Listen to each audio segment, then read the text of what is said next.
So President Zelensky gets embarrassed and gets yelled at and booted out of the White House prematurely last week, as we all saw. By now, you've all seen the coverage on that. Last Friday, I actually planned to do some coverage on that when it was like immediately it had happened, and I had some technical glitches and couldn't really deal with it. Plus, I kind of wanted to let it settle in. I wanted to digest what I had seen, and I wanted to kind of think it over and actually watch it a few times like a film that you're not quite sure whether it was good, was it bad, kind of like this past year's Nosferatu.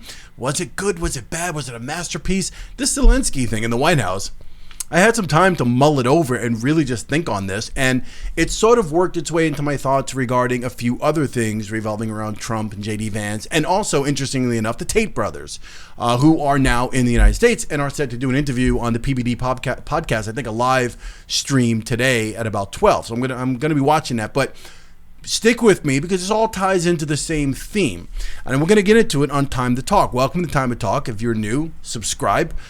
Glad to see you. Good to have you here. People have already subscribed. Thank you for being here. Let's dive into a couple of things.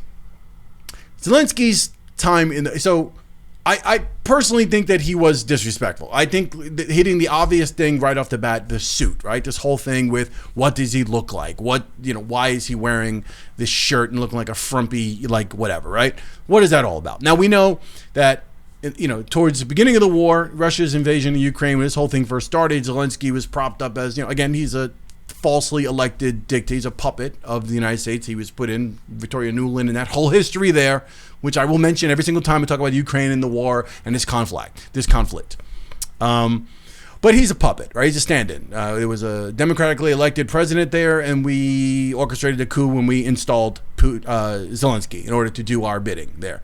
And since that time, right, with the war thing, he had to put on a show. I mean, let's not forget, he's an actor, former comedian. Well, still an actor, right? And still somewhat funny to behold.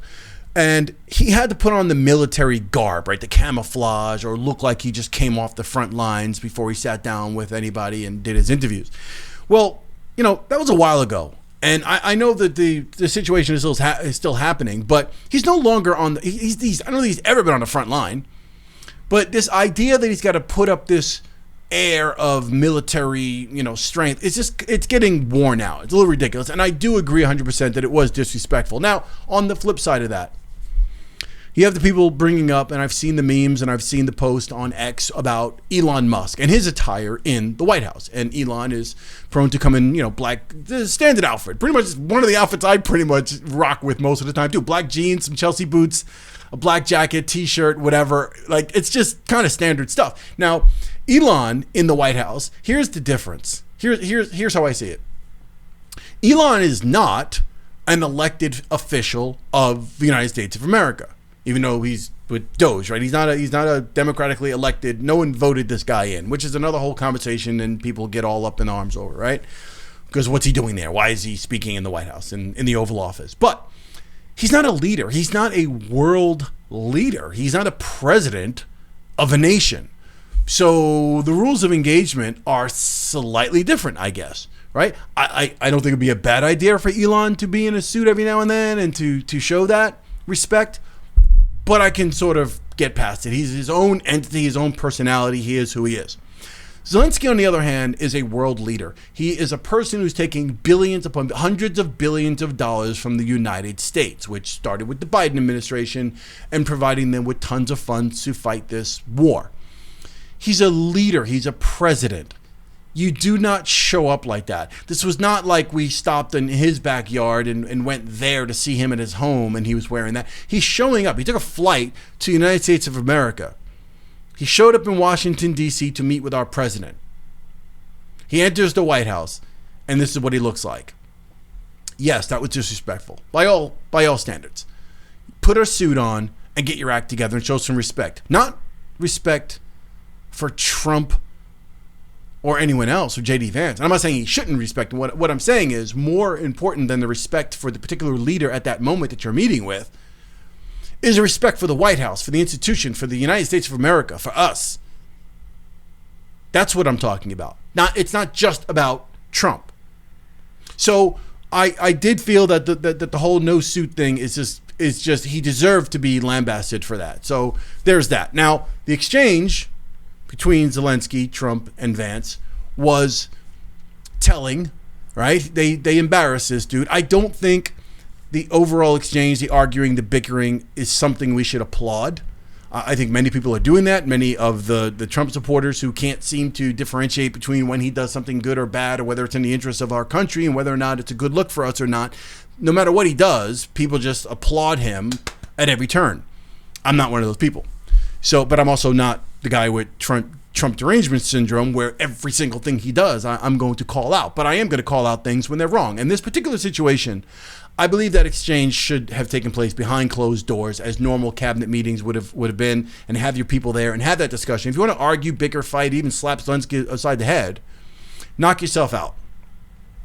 And then come in front of the cameras and have some reasonable amount of diplomacy and an exchange between world leaders with some dignity. They did it on camera. They did it on camera on purpose. And both Trump and Vance abused this guy. Now, did he deserve it? That's a question depending on how you see this whole thing. Now, I'm not a supporter of sending this guy billions of dollars to this war. I know the history of this war. I am not a fan of, I'm not the guy waving a Ukrainian flag, stand with Ukraine no matter what, because Putin's a dictator and wants to take the whole world. I don't believe that at all. I do not believe any of that. And I do believe Zelensky was disrespectful at times. The way he spoke, some of the things he said, trying to offer some prescient thoughts about the United States. We will feel something on our oceans, our beaches, or whatever. I didn't like that. I think he was disrespectful. I think his very look was disrespectful. However, I don't think Trump yelling as a president of the United States at another world leader, I don't think that's the way to handle it. And I heard someone say, if you think about Teddy Roosevelt's famous line, speak softly and carry a big stick. Right? It's basically saying that you don't need to show off that you can whoop ass. You don't need to do that.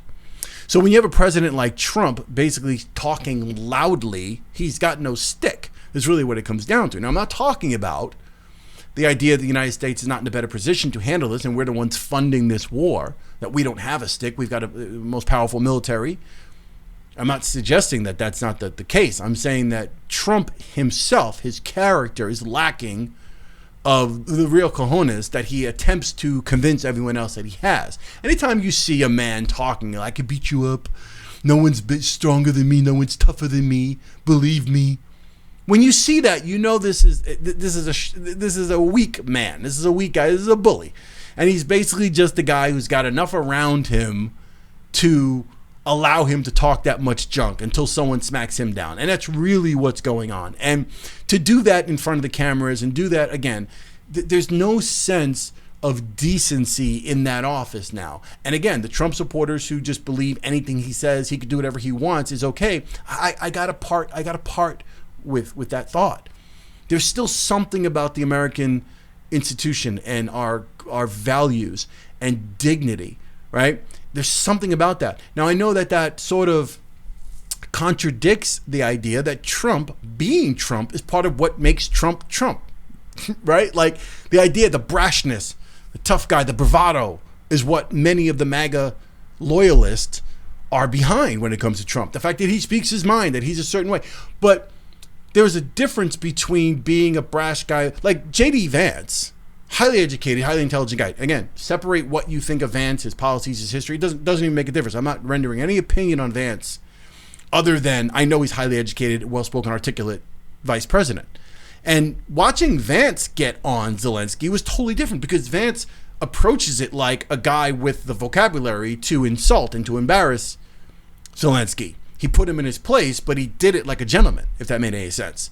Trump just sounds like a fifth grader on a playground.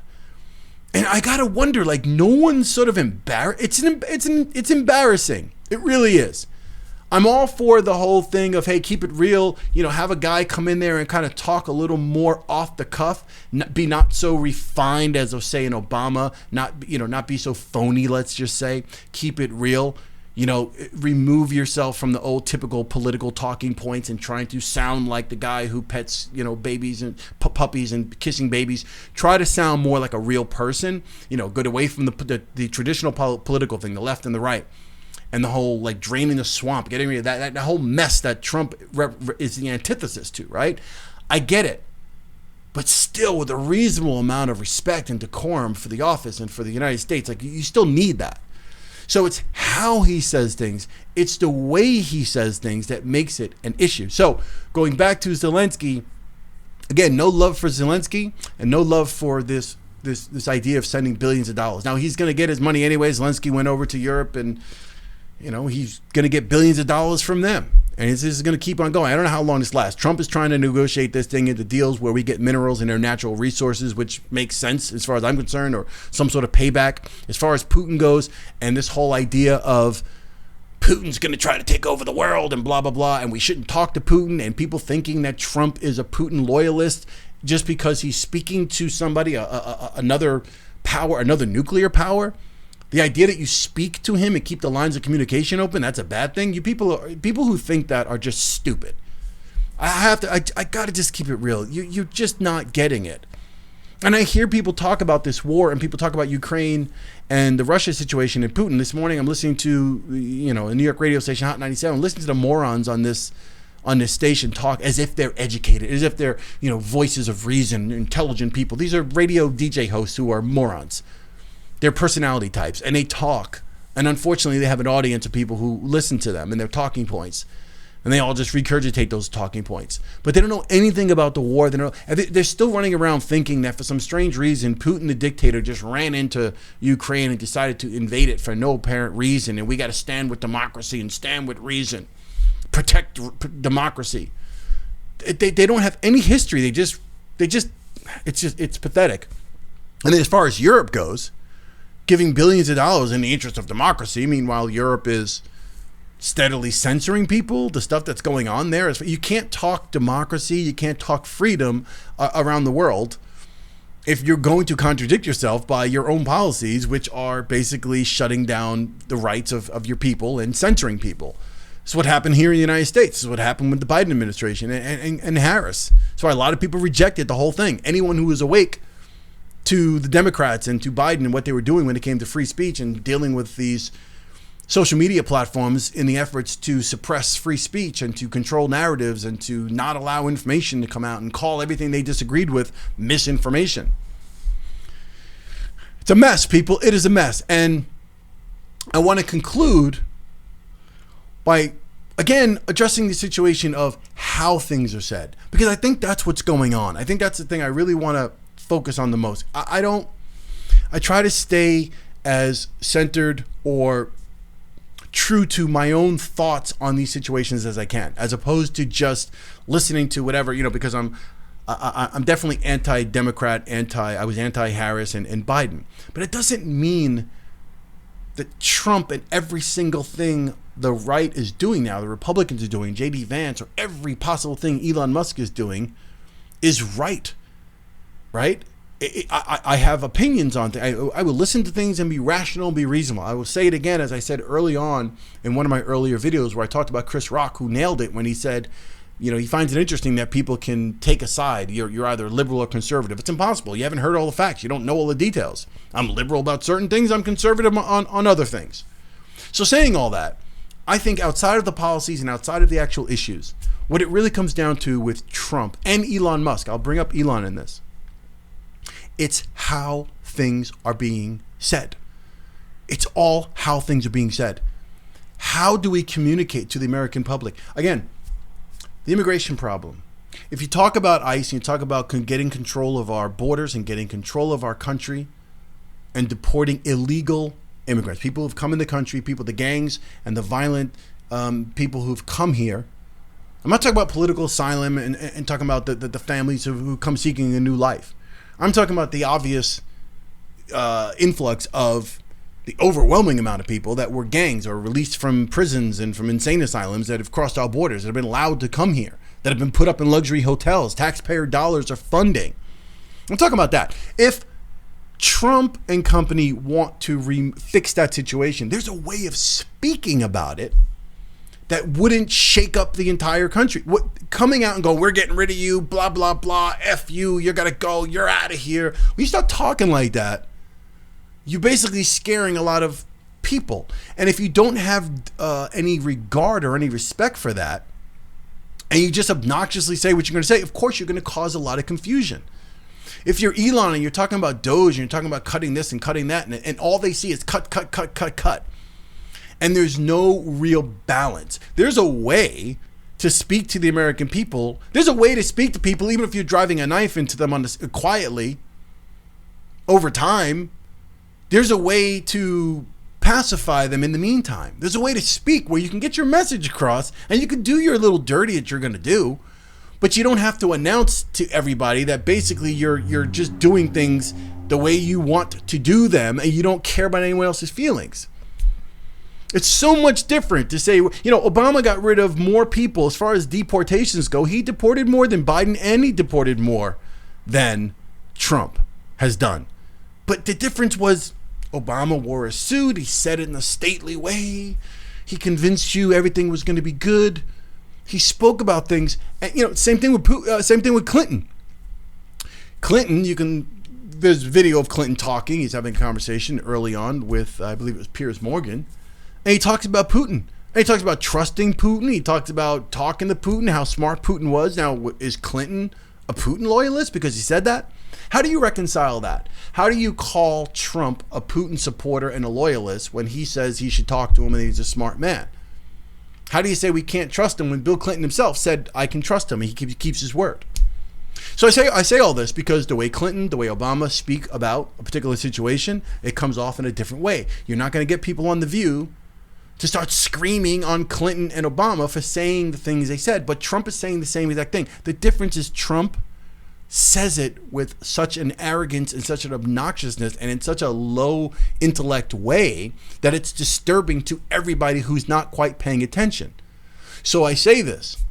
It's not that the policies, the idea that you'd want to clean up the government, the idea that this Doge thing, Department of Government Efficiency, Elon, the idea that, hey, I think we should take a look at what the government spending is. We should probably take a look at where taxpayer dollars are going, and we should probably try to clean things up a bit, try to get our deficit, try to get our debt in order and in check in the interest of the American people. If you spoke like that and you said things a little more with some sensitivity, I don't think there's too many people who'd be like, no, we don't want to do that.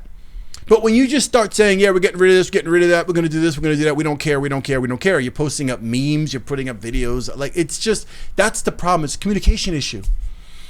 And I know there's that fine line of part of what makes Trump Trump and the people around him who support that and keep pushing it. No, keep being like that. Be you. We'll get more this way. No, you won't. The old saying, I hate to wheel it out because it's so obvious, but you get more bees with honey than you will vinegar. There's a way to walk by a person and say, excuse me, versus excuse me. Same word, same sentiment, same idea, same thought. How you say it can change how people take it. And I think that's what I want to end on. That, and tying into, I touched on Andrew Tate is in the United States now, and he is here, and he will be talking with Paget Bet David on the podcast. And I always think about Tate in terms of, because I've watched several interviews. I watched when Candace interviewed him. I watched a few things with him.